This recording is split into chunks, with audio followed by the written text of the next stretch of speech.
Welcome guys to MMA on the Island, a special exclusive interview here with the natty man himself, Portuguese Godfather, Jon Matos. Jon, appreciate you coming on. Dude, appreciate having you. It's a pleasure coming on. Thank you for having me. Thank you. So, Jon, this interview is going to be, just about your life and what brought you to this brand. So, first and foremost, where did you grow up on Long Island? I grew up in Deer Park. Okay. So, I was born here. I moved to Florida when I was 4 years old. But then our family moved back after the recession. And so I like to consider myself born and raised in Long Island. Absolutely. And then, that's really about it. I'm just a New York guy doing New York shit. Absolutely. Trying to bring it around the country, though, you know what I'm saying? Oh, absolutely. That's where it has to be. But it all starts on Long Island. Your roots are there. So how would you describe yourself as a child? What was the family dynamic like? Have any siblings or is it just you? I got two siblings. I have two older brothers. My mother was pretty much like the only income in the household. My father has multiple sclerosis, so that was a challenge as a young guy, but it actually gave me a lot of drive. Yeah. I learned how to get through tough shit because I learned how to deal with being raised by kind of a single parent in a way. Yeah, and going through that adversity. Yeah, but like that. It just shit that makes you tougher, so I would describe it as that. So it's all about character building, my man. Yeah, exactly. And so what would you say growing up were some of your hobbies? You like one of those sports guys, played a bunch of sports, or I know you dabbled in music a bit. What were some of your hobbies like as a child? That's pretty much it, music. I was not very athletic for a long time. I started becoming athletic when I was in high school. That's when I started lifting, and then I started doing martial arts right after I got out of college, really. Okay. So, I did a year in college, and then I dropped out. Okay. I did music, and then I got into martial arts, and then that became my main hobby. Okay, all right. So how were you as a student growing up? Were you one of those kids that were very ambitious or more of just like the slacking off type? No, I was a slacker. I was definitely burnout. I definitely sucked in school, but my best ability was test taking. I just had like a good memory, so yes. I would never do homework. I would never do anything else. I would just pass tests. That's pretty much it. Yeah, I was kind of in the same boat. I don't know. But it's always weird because it's like you don't study, but you just remember. It's literally. And especially when it's multiple choice, that makes it the easiest. Oh yes, because I'm a fucking those teachers are some of them are just horrible at making tasks. It's like what is this? And it was three completely horrible answers, and you got the one. It's like it's obviously this one. Yeah. Like there's none. Well, you know what? Horrible teachers for horrible students, I guess. Absolutely. So growing up as a kid, what did you envision yourself being? Did you have any kind of dream that you had in mind? I wanted to be a rock star. My dad. Very nice. The one thing that he definitely imparted on me. My dad's a great guy. So don't get my first answer wrong. Yes. He was really into music as well, and so he was like all about like hard rock, and we'd always listen to Freebird and all that kind of shit, and we'd do the guitar solo. Come on. So that was like the big dream when I was young, was to be a rock star. So that was that, and then as I became older, it just really shifted so many times. Yeah. But I landed on this only very recently. Okay, yeah, because you have dabbled in a lot of things, and we will get into that. So when did you graduate high school? Was it Deer Park that you graduated? Yeah. Okay, so you graduated Deer Park High School. Correct. When was that, and then what college did you go to and then eventually drop out? Take me through that kind of story a little bit. I went to Deer Park High School, graduated from Deer Park High School in 2017. Then went to Five Towns College for a year. Okay. Kind of wasted my time there. I made good connections, at least for the industry that I was pursuing, which was music. Yeah. But it was definitely a waste of money, I would say.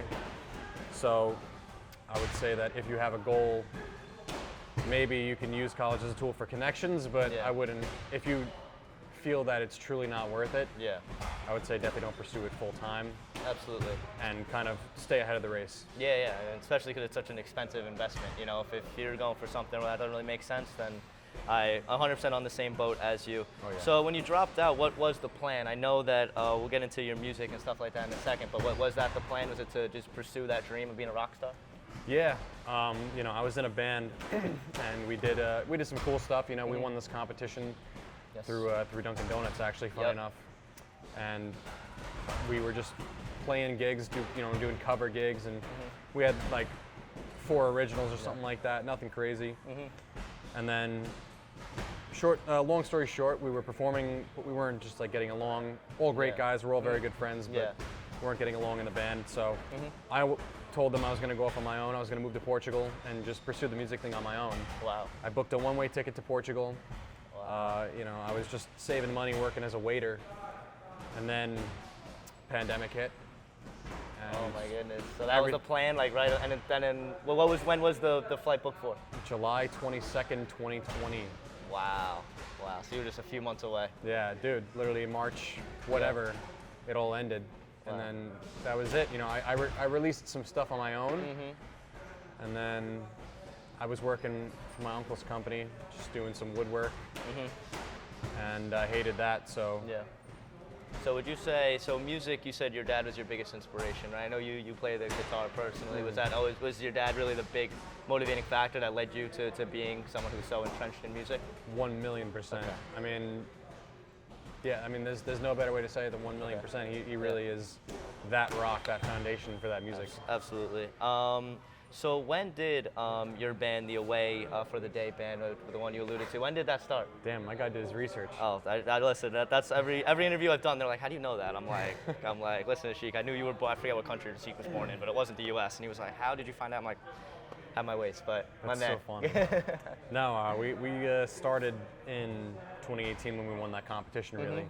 Oh, okay, wow. You know, like this guy Joe, he was a good guy, and we had met in one of our classes, and then I met Christian. He was the lead singer through just like mutual friends at time in the college, and then the drummer, him and I just became friends in different classes. Okay. So that's how it started. So we started then, and then the competition. We did the competition, and then we just decided, fuck it, why not? Let's just do this thing full time. Okay, wow, absolutely. So that's great. So you know the college experience, those 1 year, ended up being worth it for a sense, and the fact that you had that band, and that was a big show. Like 10 grand you guys won in that Dunkin' Donuts competition or something like that. It was a big check, or at least maybe they advertised us that much, and after taxes, you know. No, it was 10 grand. It was 10 grand towards studio time. Oh, dope. And then you got like 5 grand in personal money, so we split it 3 ways. Okay, awesome. There you go. Because we didn't have the drummer yet. The drummer came in a little later. Okay. But yeah, so you know we split it 3 ways, and then we kept doing cover gigs for the time being, and then eventually we got to where we are today. You know, where we are today is really the culmination of our last gig, which is when I told them I was going to move to Portugal. Okay, absolutely. So do you have any future musical pursuits, or do you think this is something that is a dream, it's faded, and now it's, you know, in the past behind you, and it was a good run, if you will? Yeah, it was a good run. You know, I had a lot of fun with it, but at the end of the day, I don't like the idea of becoming famous. I wanted it, but then I didn't, because it's just not worth it. There's a lot of values you have to compromise. Yes. And it's just not worth it. I don't think it's worth it unless you have a tremendous amount of talent and you can remain humble. I'm not someone who can remain humble under those circumstances. Okay. It's very unfortunate, but my ego gets away from me. Well listen, it's important to be self-aware, and I think there's no shortage of that here. So next, after the music, what was the plan? I know you got into, excuse me if I'm saying this wrong, Saujao Productions. But was that the next step for you? Is that what you decided to do after that? What was the plan? Kind of, yeah. So I had really wanted to just day trade stocks, because I was working, you know, I was doing woodwork, and I hated my life. I really, like, I was actually, I've never been in the position where, like, I was driving home from work, I just wanted to fucking quit right there, and just every fiber in my body was just like, we're done with this. So I put a little money into crypto, actually, funny enough. Wow. I put it into Dogecoin. Wow. And then I just kept investing, like 1 week, 2 weeks. Okay. And on the 3rd week, it like made this massive jump. I'm like, what's going on what here? What is happening, So I poured every dollar I had into it, and you know, I ended up with like 40 grand. Wow. You know, so I got very lucky off that. So I left that, and I was just training. I wanted to do a fight, but I didn't really want to do it. Right. So I was training, but I kind of just wanted to fight a little bit. And then I was training with my coach, and then he's like, "Oh, dude, like, we always had these great conversations. You should do a podcast." And I was like, "You know what? That's not a bad idea." And then so I poured all my money that I had made day trading, because I'd made a little bit more, lost a little bit more. Yeah. I just poured it all into an office and cameras, and that's where Saujao Creation started. Okay, yeah, and how you doing podcasts and all of that. So I read that, I think it was on Instagram, it was that it was video, that you want to pursue maybe a video production service, social media marketing with that. Is that something that ended up coming to fruition, and is that something you still do now? Yeah. No, Okay. I do a lot, especially for Natty. Yes. You know, I do a lot of video production for Natty. That's pretty much how I advertise it in general. I go around to gyms, like here at Long Island MMA and other gyms around the country even, and I just film athletes doing what they do best. Exactly. And you know, so I'm pursuing that as well as pursuing the clothing. Okay, absolutely. So do you do stuff for other people as well? Are there other brands and stuff you affiliate with? Yeah. Okay, No, gotcha. I do quite a bit of production work. Yes, with the sumo and amongst Sumo, other things. yeah. What else do you cover? Right now, not a lot. I Yeah. do some real estate stuff though. I mean, my bread and butter was really like the drone. Yes. Very good at the drone. And this, you know, like action videography is really my strong suit. Yes. I started doing that back in 2021 with Adam Livingston. I made my first video. It's fucking garbage. It's so bad. But then, you know, it got a little bit better. Yeah, well, it's all about the growth. You know Exactly. what I mean? So I want to talk a little bit about combat sports before we dump into Natty itself. When did you start training MMA? What gravitated you towards it? And was Lima your first gym, or did you start somewhere else? Lima was my first gym. I wrestled for 2 years in high school. I was very, very bad at wrestling. Okay. I won a singular match in my entire high school career, which was 2 years. And then I got out of high school, I went to college, and I was just like lifting in the gym. Yeah. And it's actually funny how I got into martial arts, because one night I'm working at this place and there's a bouncer. Yeah. And he looks at me, he looks me up and down, he's like, yo, you want me to walk you to your car? And he like Yeah. winks at me and shit, and I'm like, this motherfucker's really serious right now. Yeah. That's crazy. Yeah, so I got kind of pissed, and like the next day I joined Lima. Okay. My brother was already here, so I was just okay. like, why not? Okay. There you go. And then, so after that, I just trained a little. I started in jiu-jitsu, and then I started to really fall in love with boxing and then Yeah, yeah. kickboxing. So I became a striker. Okay. And then fast forward to 2021, I took my first fight, and then my second fight, and then in 2022 I had my last fight. Winless, by the way. I'm not much of a martial artist in terms of competition, but Yes. I have a lot of fun with it. Yeah. So it was 0-2-1 is the official record, 0-2-1 right? is the Yes, official absolutely. record. So what would you say? listen. Are we gonna be trying to get that first victory, or are we hanging it out? We're done. We're done. Okay. So that's another thing about like the ego thing, you know, Yeah. like if I was to ever come back to fighting, the only reason that I would do it is just to appease that inner ego. And Yes, it's kind of stupid, you know. Like, yes. No, but as someone who I also find myself being an egotistical individual, you know, is 100%. You know, you just want to. I don't know. If I was in your shoes, I don't know if I'd be able to. Maybe I may take one more kickboxing fight just to try to get that. Just to get that win. Just like the kids, I won one fight. God damn it, you can't clown me. But what would you say? You know, mixed martial arts overall, being at Lima, competing, you know, having those ups and downs has kind of taught you. What have you learned through mixed martial arts? I mean, well, humility, number one. Yes. I know all the shoes on the mat. I feel like such an asshole right now. What are you gonna do? But you know, like humility, definitely. Definitely how to get through tough shit. Yep. Because in my first fight, I was against an opponent who came out very hot. Yeah. And I thought I was going to get knocked out in that first round, but thankfully I didn't. So, you know, it taught me how to get through tough stuff. Strength. Yeah. Just, you know, physical and mental strength, Yeah, discipline. So, I mean, I think that martial arts is a great vehicle for discipline, for perseverance, and it's a good lifestyle that everyone should follow. Absolutely. Whether you plan on competing or not, I feel like, you know, whatever discipline of in the vast range of mixed martial arts, I feel like there really truly is something for everybody. You're absolutely 100%. right. So one last thing on the video production before we get into your brand Natty. The How You Doing podcast had 20-something episodes. Is that something we're gonna? I think it was the last one was a year ago. Is this also something that we're off of, or? Nah, it's dead. Okay. Anything that involves me getting famous is dead. Okay. I just Gotcha. don't like it. I enjoyed the conversations I had. I really did. Yeah. It was a great time. But you know, I have a lot of things in my life that make me more money than that. So it became a passion project. So it's definitely something that's on the shelf for good. Okay, gotcha. So If I'm not mistaken, June 2023, Natty was born. Take me through that whole process of creation and what led you to, having this kind of aha moment. I want to create a clothing brand. Yeah, so funny enough, I was just kind of doing the media thing. Yeah. And I had just gotten this idea through actually my ex-girlfriend. She was starting to get into jiu-jitsu, and I was telling her to look for a specific type of product, and she couldn't find it. And so I was like, oh, all right, well, maybe I could just create this product. Yeah. So that's what I'm currently in the process of doing, and it's going well. But right now, it's just a t-shirt brand, just the way it started. Yeah. Is the way we are right now. It's definitely grown like rapidly, though. I mean, this is, I guess, just past 8 months, and we have 850 followers on Instagram, that's pretty good. That's very solid.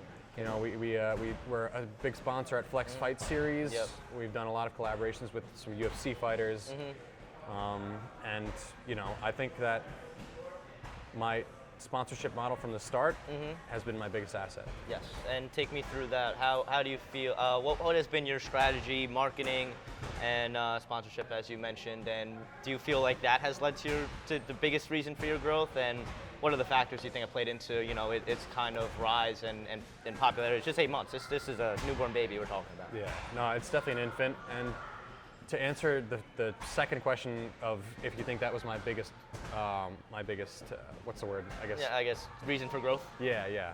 Yes, the fact that I have camera skills and editing skills, that is single-handedly the biggest factor in where I'm at right now, and it's still nothing. I mean, it's still a peon in a fucking chessboard, so it's still a lot of work to do. Yeah. But that alone has been my biggest asset, because a lot of other people have to outsource content creation. Yes. I don't. Yeah, you can do that all in-house. Exactly. Yeah, and that's obviously a big reason for it. But are there any other reasons you feel that you've seen it grow so far for its success? I guess local popularity. I mean, just through my fighting career, I had some post-fight speeches that were pretty notable in the community. Yeah. And I definitely have a lot of friends because I actually did work for Flex Fight Series for a little while. I did their video production for and social media for like a 7-month, 8-month span, something like that. Yeah, they're really on top of their stuff over there. Oh yeah, no, I'm telling you, if you want to talk about the best up-and-coming pro promotion, but best amateur, I think that is without a doubt the best in, if not the Northeast, then, if not the country, then at least the Northeast. Yes, absolutely. The stuff that they do there is just they put on a show, and it's packed out every time for a good reason. And I that's definitely a big for you to have your brand out there. I see you have the table, have the cards, the signs, so you got kind of got it all going, putting the Natty out there. But speaking of the name Natty, where does that come from? What inspired you that you wanted to have this message of being a natural athlete? Well, actually, it's funny. It actually started out more as natural products, because I don't like the use of chemicals and other shit that goes into clothing. Okay. So I'm trying to move combat sports clothing away from that. Okay. And then there's also the big gym trope of like, yo, you're not. Yeah. It's become like a huge meme. Yes. So I love it. And that's how other people have defined it, and it kind of became that, Okay. So that's why, I think that another reason for the success of the brand so far, at least, has been creating community. Yes. That's people love to be involved, and people love to be involved, especially with a meme. Yeah, absolutely. And so the Natty message, it started as kind of like the way it was made is natural rather than the athlete itself. Then it kind of transformed, and people took it that way. Is that what I'm getting at correctly? Pretty much. Okay. Yeah. Wow. I mean, it definitely always had that double meaning, but it became more of that second meaning over time. But yeah, as of right now though, I do have to disclose, because like some of the hoodies that I use a service where it's print on demand. Yes. At least for the online sales. Everything that I sell in person, besides the hats, all the shirts are American-made cotton, and 100% cotton. I don't do any of the polyester stuff. So things like that. Sorry about that. But I try to just keep it all cotton. But like a lot of like the sweatshirts, they have a little bit of polyester in it. That's the material I'm trying to get away from, really. Gotcha. Polyester. Okay. And what is the reason for that? Is it just some of your own research, some of the things that you found, on your own about how detrimental it is environmentally? Exactly. Okay. And environmentally, number one, and number two, like, if you want to talk about being a natural athlete, you have to be natural everywhere. It's not just about performance-enhancing drugs. It's about what you eat. It's about how you sleep. It's about just your overall lifestyle, and even down to the things you wear. Yes. And there's a company out there called like NADS, and like I think they have a great message because they're underwear that is polyester free, and polyester specifically is bad for underwear because it's a material that it's derived from oil. And well, plastic in general is derived from oil. Yeah. And it's a plastic-based fiber. And so they have to treat it with fire retardants, number one, and then number two, it's plastic. Yes. So when you heat this up and you're working out in it, these chemicals and the plastic itself will heat up and leach into your body. At least this is what some studies have shown. Wow. And it will disrupt your hormones, and then anything that involves cancer, anything that involves plastic involves cancer. Yes.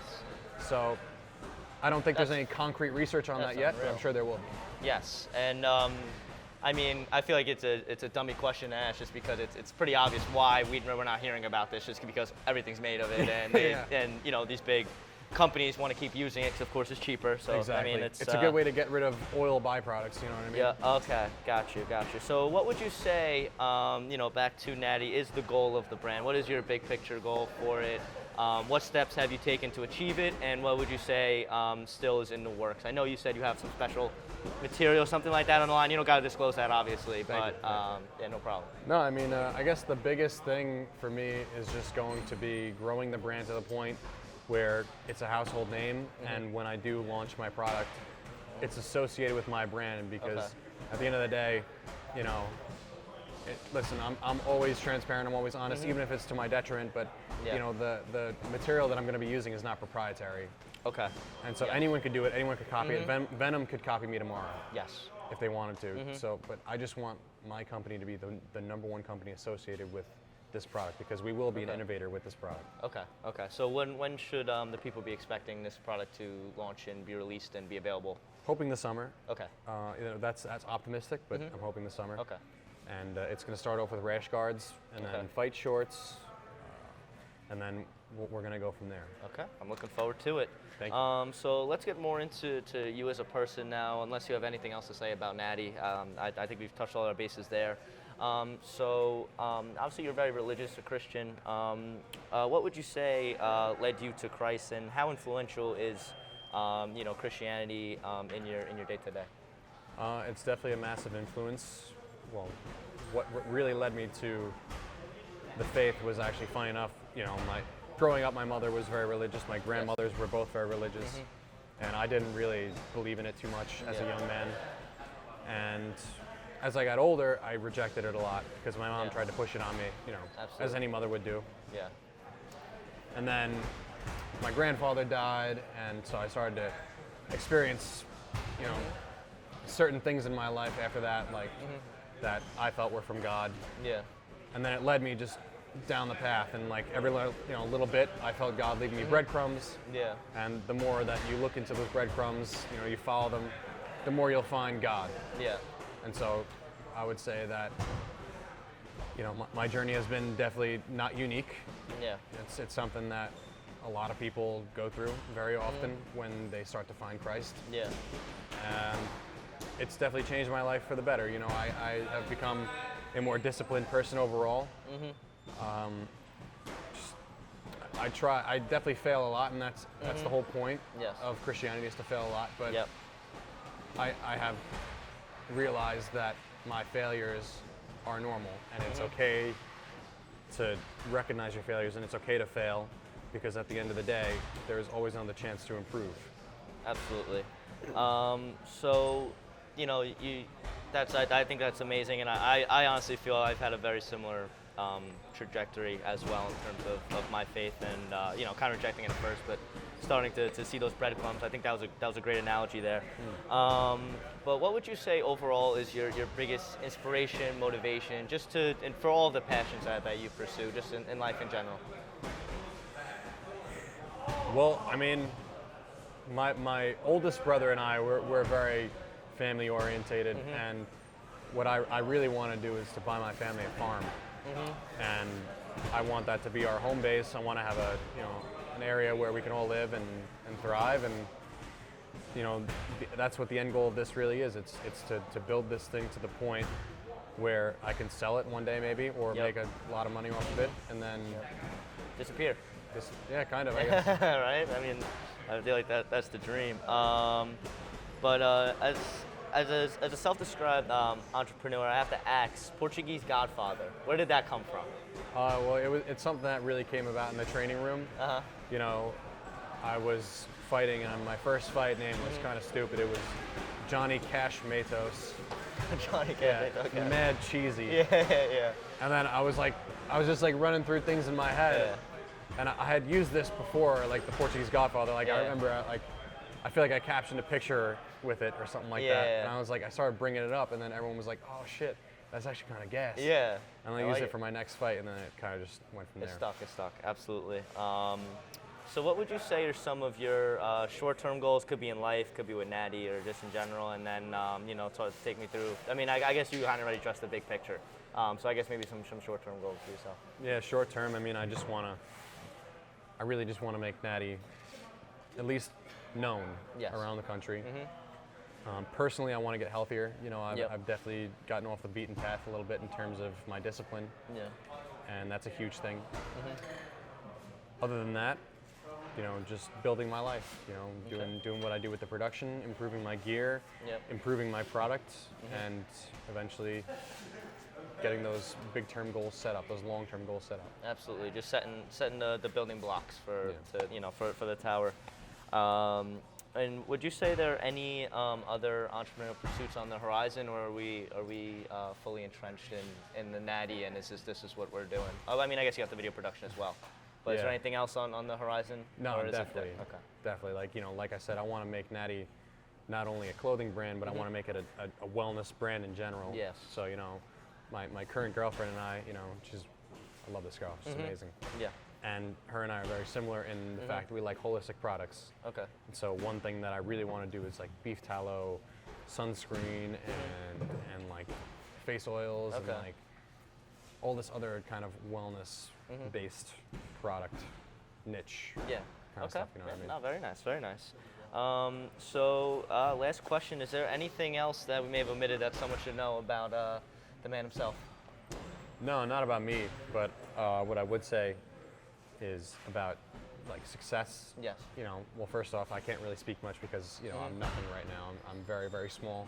I'm the smallest peas you could think of. Yeah. But locally, I've gotten to be one of the most popular brands, and I would say that based on that, I can give this advice, and it's when you do something, make sure that you really commit to it 100%, number one. Number two, develop skills around it that you can use, like video production, that you can use to benefit your company. Number three, make connections, like just go to events and do shit with people. Because if I didn't have my business partners, if I didn't work for Flex at some point, if I didn't do all these things, I wouldn't be where I'm at. So absolutely, the least amount of it is on me. The most amount of it is on the connections that I made. I've done only so much, but the people around me have done the most. And the most important people for any brand is your customer base. I'm telling you, because they make your brand. Okay. Well, wise words of wisdom to finish off here today. Jon, appreciate you coming on the pod. Really a pleasure. So stay tuned for Natty, the up-and-coming combat sports apparel brand, ladies and gentlemen. Cop yourself a shirt, hat, hoodie, and be on the lookout for that new exclusive, undisclosed products in the near future. But thank you all for tuning in today. Till next time, Jon and Joe, take care, everyone.